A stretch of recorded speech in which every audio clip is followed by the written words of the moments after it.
So Cliff, Black Bear, what did you think? Well, first thing I should just say is that there will be spoilers in this review. I think it's worth seeing this film before you know the intricacies of it. But just to start by saying that I loved this film. I thought it was absolutely fantastic. Um, right from the opening shot, I knew very little. I knew nothing about this film. I really knew nothing. I don't think I'd even watched the trailer. Um, and I just loved the opening shot, the opening few shots, where she's sitting by the lake with the red, the misty background. The whole picture's grey, and she's sitting there in this red swimming costume. It's really striking and really compelling right from the start. And I was just instantly interested. And when we get the first interaction, when she arrives at the retreat and the guy meets her and they walk down the path together, the conversation was just fascinating. I'm really interested in how filmmakers can make conversation so natural, so because I think when you see live theatre, it always to me looks staged, but sometimes in film it's just incredible how a conversation is so natural. And I just loved the conversation that they were having as they walked down the path together, slightly flirting. And so I was already really enjoying the film within the first few minutes. Of course, the the interesting thing about this film is the surprise in the middle of the film, where we realize that there's actually a new film starts, a second film. And the film we're watching has two films within it: The Bear in the Road and The Bear by the Boathouse. And I just loved this structure, and all of the questions and ambiguities and mystery that's left at the end of the film around this structure. The first film, obviously you think the first film is just, you don't realize you're watching a film within the film. You think that's the film for the first film. Once they got into the house, I thought the conversation became a bit less naturalistic. It really felt like a play once they were in the house. It felt like a three-person play. It felt a little bit more stylized. But it was interesting, very interesting, the substance about relationships and about filmmaking. Obviously I loved the kind of the discussion about filmmaking and the kind of concepts. And then we get at one level, it's just an interesting story as well. There is interesting narrative in this film. It is kind of a thriller, which comes to a conclusion, quite a violent conclusion. And then we go into the second film and the film within the film, and where the difference with this film, of course, is that there's a crew with this film.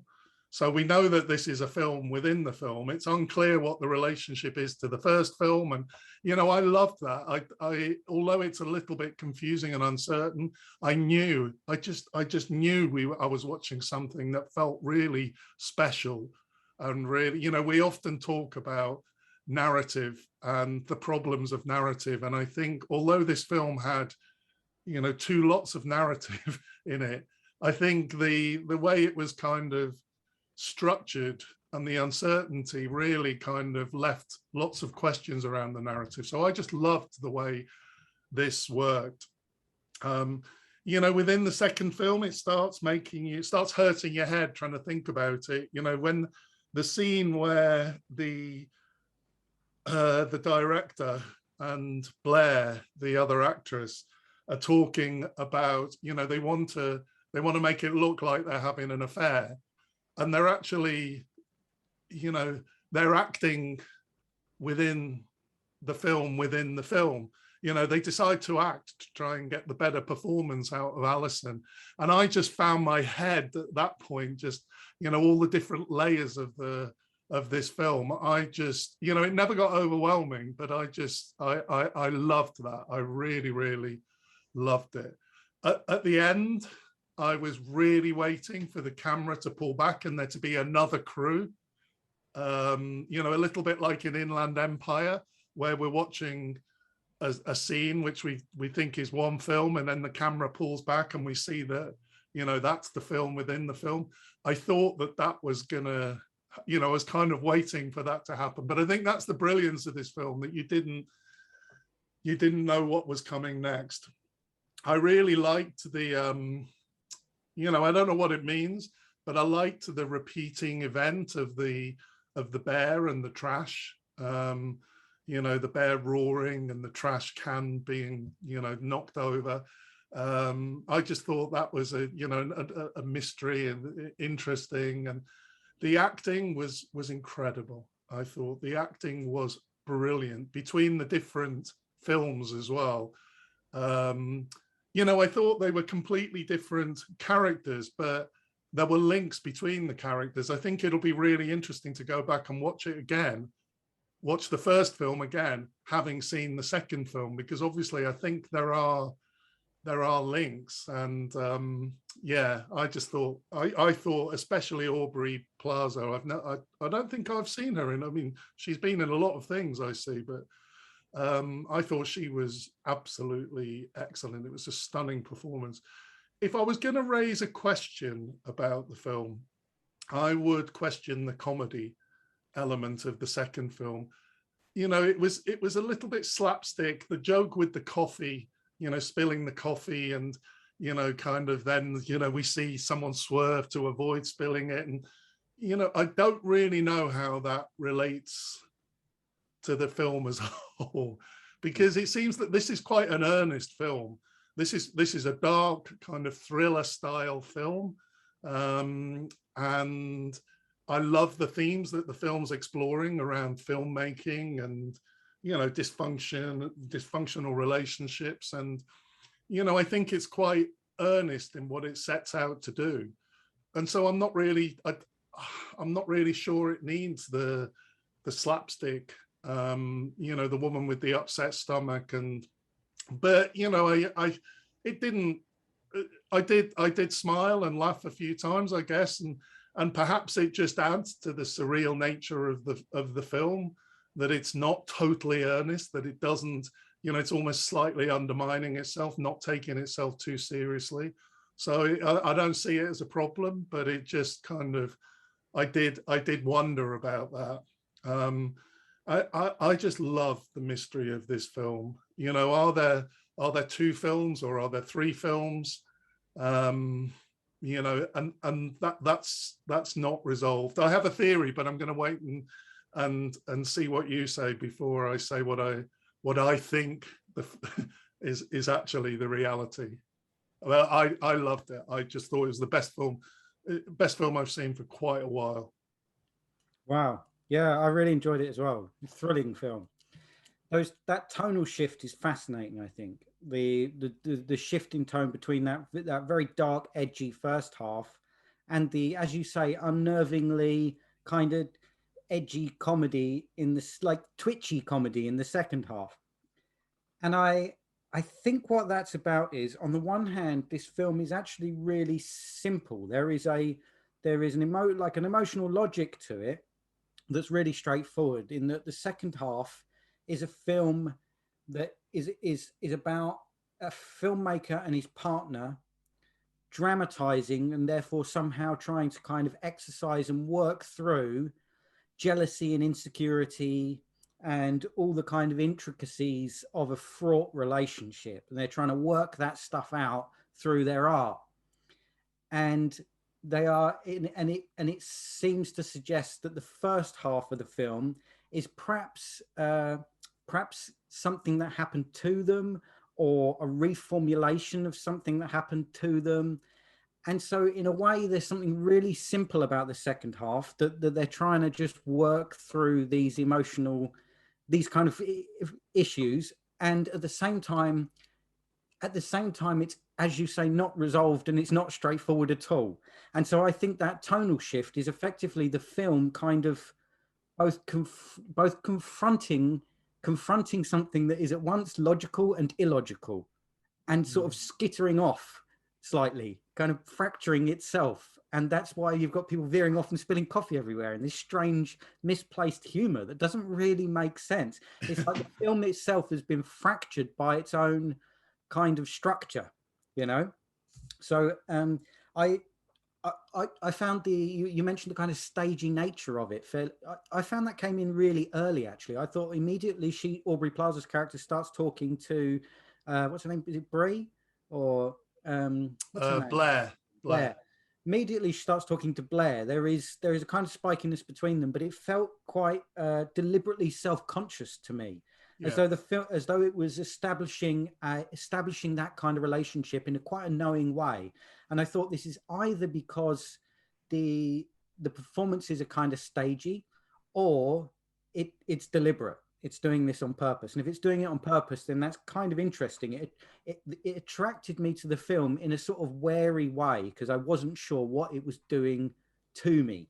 And the whole film plays like that. There is this kind of this delightful tension where you know the film is not being upfront with you, but it's horribly compelling anyway, you know. There was a kind of spiky chamber feel to that first half as well, that it put to mind even Persona, you know, the strange relationship between the two women in that film, that kind of parasitic, weird relationship that they have.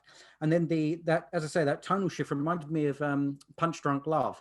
There's that scene where he's in the offices, do you remember? And the phone keeps going, and it's like, Barry, your sister's on line 1, Barry, your sister's on line 3, and it's got this strange kind of bouncy, jazzy music, and things are kind of escalating out of control. And it reminded me of that very well controlled, well orchestrated humor that was sort of upsetting into, you know, and I mean that literally, like it upsets you. You almost fall over the film, you know. It reminded me as well of Gina Rowland's performances, all the performance, Aubrey Plaza's particularly, but all of the performances I thought were kind of disturbingly overexposed. You know, there's something both attractive and horrible about them at the same time. You know, she's in the second half, at least, she's like this appallingly indulgent character, and yet fascinating at the same time. And I couldn't help thinking that Gina Rowland, particularly in her performance in A Woman Under the Influence, seems to really hold quite a lot of sway over contemporary cinema at the moment, because that's the second film I've seen very recently that like overtly seemed to reference that performance, you know, which is fascinating, and particularly opening night as well.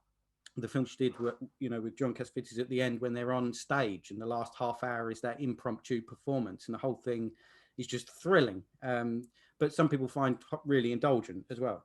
I also thought there was a bit of Lost Highway, and it's interesting you mentioned Lynch, because I think that is the thing I was talking about at the beginning there is a very, I think, sort of Lynchian characteristic. It's being so literal, and having the medium at your disposal to make what you feel very literal there right in front of you, even though actually it doesn't make sense. And that creates this very unnerving, uneasy sort of schism. What I found most fascinating about the film is that it was billed by Mubi, and I think I'd read a couple of reviews actually when it came out, as a metafiction, and it isn't, because this film never acknowledges its status as a fiction. In the second half, yes, they're making a film, but they don't break the fourth wall. No one addresses the audience or acknowledges that they're fictional. So it's not a metafiction. And the reason that's fascinating is, firstly, I too often find metafiction sort of a dead end, you know, a film that admits it's a fiction and acknowledges the audience. That's kind of the end of it. And it doesn't really go anywhere. You know, once you've gotten over how interesting and sort of provocative that perhaps was when it was first done, it's a bit of a dead end. But in this one, because that's not what's happening here, the status of that first half remains completely ambiguous. And as I said, you don't know if that's, and the second half, they're not actually making a film about what happened in the first half, because the roles are different. You know, they're not playing the same characters, as it were. So it's not straightforward as this thing happened and now they're dramatizing it in the second half. because all the roles are different, you know, and so none of it quite fits together in any straightforwardly logical way. I think perhaps the best comparison I could think of was Mulholland Drive, where the second or the first half is a sort of dream reformulation of the first half, or whichever way around it is. And you know, there's something of that to this, that there is an intrinsic relationship between the two. They are very clearly tied together, and you don't need to explain how in any literal rational sense. The ambiguity of their relationship that feels at once intrinsic and straightforward and completely mystifying is, you know, the central heart and attraction of the film. And I thought it was very inventive, very clever, really thrilling to see a film that you genuinely don't know what's going to happen next, but you know all the way along that there's such sort of confidence and playful imagination at work here that you know wherever it's going is going to be really fun and interesting. My only criticism would be I felt the ending, it kind of fizzled out a little bit. I sort of wanted a neat tie-up, not necessarily a pullback to reveal, you know, the next film crew or anything neat like that, but something a little tidier would have been nice. But it's a very small criticism. I think overall it was a fantastically imaginative and original film. Yeah, it wasn't a wow ending, was it? I thought, you know, often with a film like that, especially when it cuts, you know, where I've really enjoyed a film, I'll have a moment when I think, wow, you know, it's breathtaking. It did kind of just peter out. I didn't feel that was a problem, but I agree with the point that you're making. It's interesting because you talk as if the second film is the more kind of is the reality, and you're wondering about the status of the first film. But I mean, it's really there's no reason to believe that. You know, it may be that the first film is real, and she's, you know, while she's at the retreat staying with the couple, that's the story, that's the film she writes. You know, she actually writes that film, and so I think it's you know, it's really open as to how they relate to each other. And you know, you say that the fourth wall isn't broken, but there is that where she took the final scene where we see her at the desk. You know, we have this repeating image of her at the desk three times, I think, and where she writes the title, she writes something, underlines it, and then she looks at the camera. And so that she is breaking the fourth wall there. So I think it is that for me is giving a hint as to something that, you know, because I think the opening scene, the weather is very different when they're shooting by the lake or when they're swimming in the lake within the two films. It's never foggy, or, you know, the weather's foggy in the opening scene, you know, which is the first film, if you like. I think, so my own theory is, I think there are three films here. I think there's the two films that we see with the titles, but I think the film is her as a writing these films, because we see her write something down each time before we see the title of each film. And so, you know, there is, I think there is a suggestion, although it's completely open. It's not, I don't think it's certain, but there is a suggestion that these are the two films that she's written. I mean, I guess, you know, it could be that the first film is reality, and she's just used the couple and herself as kind of inspiration to make these characters.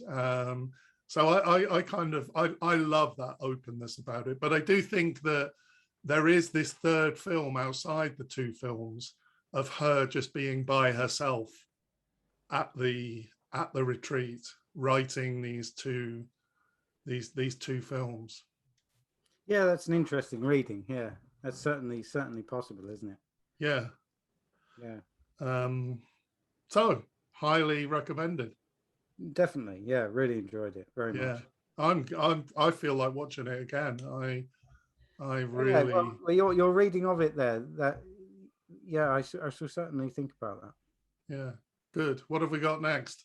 Next up is a comedy called Yellow Cat by Adikan Yetzenov. Looking forward to it.